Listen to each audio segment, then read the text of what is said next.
what we're going to go over is the election process. So, first thing, we've talked about the Democrats and we've talked about the Republican Party. But remember, in the United States, we have a two-party system. What that means is that we have two major parties who have both, at different times, held the White House or the presidency. Now, there are other political parties out there, but these are our two main ones, and they are typically the ones that will win the presidency and will win Senate and House positions, governorships, and all those kind of positions, okay?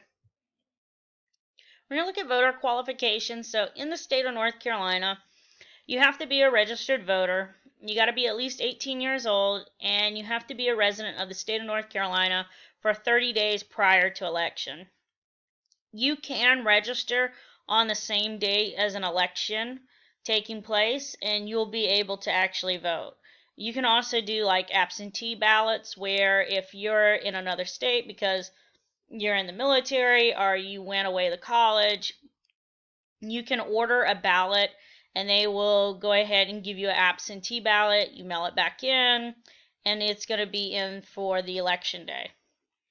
Another thing here in North Carolina is the convicted felon part. So in the state of North Carolina, you cannot be a convicted felon and actually vote. Now, North Carolina will restore rights after you have completed your sentence, probation, and our parole. So once you've done your duty, your service back to the state, you've served your time, you will actually get your voting rights restored to you. Maine and Vermont are a little bit different. Maine and Vermont never take away convicted felons' voting rights. There are 16 states that do it only while someone is in prison, incarcerated. So states vary on this convicted felon part, and so this is a pretty good website to actually go to about that whole process. There are reasons why they have done it. They feel like because you have gone against society's rules, like the Constitution, our laws, our orders, that then you have taken yourself out. But in the state of North Carolina, we do give convicted felons their voting rights restored as long as they have completed everything and done it correctly. That's the first thing in our voting process. Okay. The next part is the actual primaries or caucuses.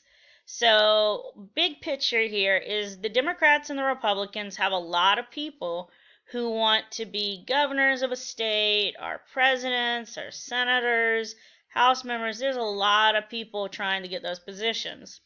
So, you let your party people, your registered voters, decide who is going to actually run in the November election. So this is kind of like you presenting it to your party members, and you're asking them, who do you think will win in the general election? Who do you think will be a good candidate to run? So that's a primary or a caucus. Now there are some differences, okay? Basically, in primaries and caucuses, it's just in who's actually voting. But they're typically done in the winter and the springtime. So they're done ahead of time so that during the last part of spring and the summer and fall months, whoever is the candidate who has won the primary or the caucus all together for the nation or for your state, those are the people who are going to be doing their campaigning. There are a couple different primaries. So like an open primary is where anyone who is a registered voter can actually vote. And they can vote in the Democrat one, the Republican one. It doesn't matter. It's an open primary. As long as you're registered, you would go on election day on this primary day, and you would just say, hey, I want this ballot. They hand it to you. You want the Democrat one, you want the Republican one, you want the Libertarian one, whatever it is. You want that party's ballot, you get it, and then you vote on it. It doesn't matter.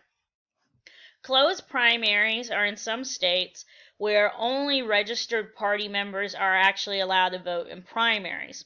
So if you're a registered Democrat, you can only vote in the Democrat primary.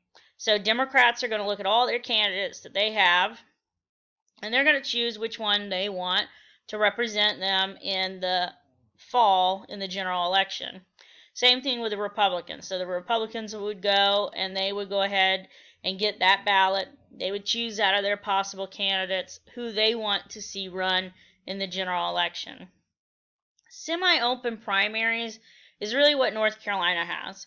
So if you're a registered party member, like you registered as a Democrat or you registered as a Republican, you can only vote in that primary. The only people who are different are going to be what we call unaffiliated voters or independent voters.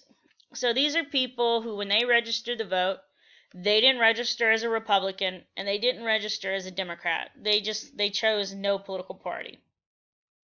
So when they go and vote in the state of North Carolina, they can vote on primary day too. They can choose if they want to vote in the Republican or they want to vote in the Democrat one. They get that choice. They can choose, but they only get to do one ballot. They don't get to pick both. So on election day, in general, you only get one ballot, and that's it. So these are different primaries. So North Carolina has what we call a semi-open primary. Some states are a little bit different. It just depends on the state and where you live. So we'll look at the North Carolina primary results for the Democrat Party. So in 2020, in March, North Carolinians went to go vote. And North Carolinians picked Joe Biden as the Democrat Party nominee that they would like to see. Okay, so this is who they picked. But you can see you had different candidates out there. And different registered Democrat Party members voted different ways. You could have had unaffiliated party members voting here as well. So they chose no political party, so they decided that on primary day they wanted to vote here, they could have. And they voted as well, but the state of North Carolina decided that Joe Biden should be like who our delegates at the primary convention, at the nomination convention, would pick. So he got 67 votes, and Bernie Sanders got 37.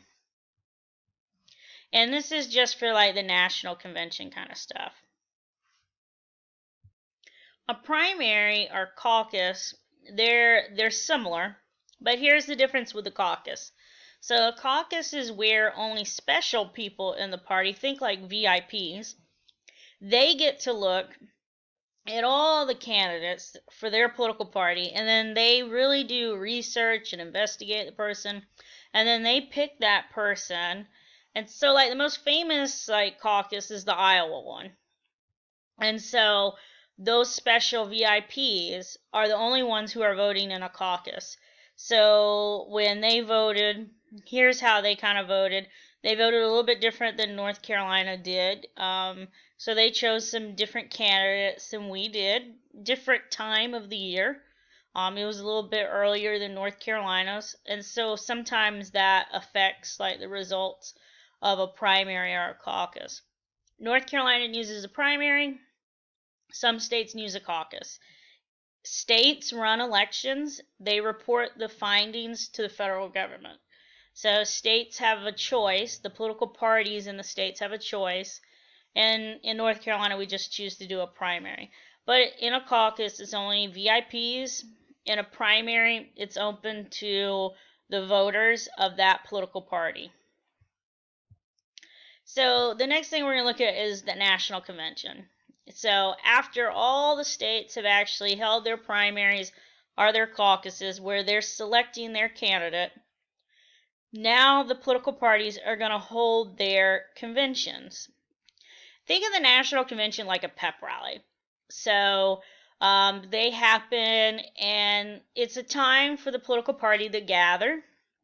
So special people from the political parties are going to go, and they go to big convention centers at different cities, and they're held different places over the time. But they're going to meet. They're going to talk about the platform the beliefs of the political party. They're going to talk about those individual beliefs, the planks, and they're going to figure out how they feel about those things, should they update them. And this is where whoever has won the primaries and the caucuses is actually going to get the final nomination. So at the National Convention, whoever is going to be the Democrat candidate or the Republican candidate for 2020, they're going to be there. They're going to accept the nomination, and they're going to make a speech. And it's kind of like a kickoff to the campaign season. So the Democrats are going to do theirs in Milwaukee in July. So whoever it's going to be for the Democrat Party, they're going to go up there, they're going to make a speech, and it's kind of like getting the whole like Democrat Party kind of hyped up to go from the rest of that time from really July to November for campaigning and getting your candidates approved by the voters. Same thing for the Republicans. So they're going to do theirs at the end of August. They're going to do it here in North Carolina in Charlotte at the convention center there. But again, you know, their person is going to be Trump. He's the current president. He's won the delegate count already. So he's going to go, he's going to make a speech, and they're going to gear up for the campaign season as well. So campaigning is about getting your issues out there to voters, getting money, advertising. It takes a lot, and they do go to a lot of the states. But that national convention is where you formally accept the nomination, and now that you are the nominee for that political party, it's campaign season. On election day, here's the voting procedures. If you are a registered voter, you get assigned to a precinct or a district. Okay, so you're in District 43, District 13. Think like Hunger Games, but not, you know, where you're going to get hurt. But you're assigned to a district. Once you get your district, you have a polling place. The polling place is where you actually go to cast or write on your ballot. And polling places they can be churches, they can be firehouses, they can be schools, they can be anything like that. As long as the place is okay for people to come there and you can secure it, they can use it for a polling place. The voter is then going to be given a piece of paper. It's a ballot. On that ballot, it's got all the positions, all the candidates' names. You mark on that ballot. You are the only person touching it. You put it in the ballot box, and it's done. Ballots are created by the Board of Elections, and elections are state-run. And remember, they report their findings to the federal government. So you've done your civic responsibility by voting. Thank you. Sometimes after you vote, when you leave, you might be asked by someone in the media, like an ABC or CBS reporter, hey, would you mind answering a question? And you can, or you can just keep walking to your vehicle. But it's an exit poll.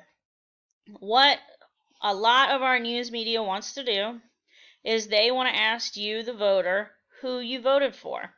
They might even want to know why you voted for the person. But what they're doing is a survey. That's a poll. And they're trying to figure out how this election results are going to happen.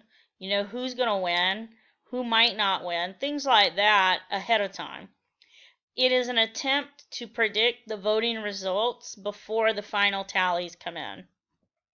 So election night, like they want to be able to say, hey, by 10 o'clock, so-and-so won. Even though we still got the West Coast voting, because like California is still voting when our actual polling places are closed. And so like they're just trying to predict who's actually won ahead of time.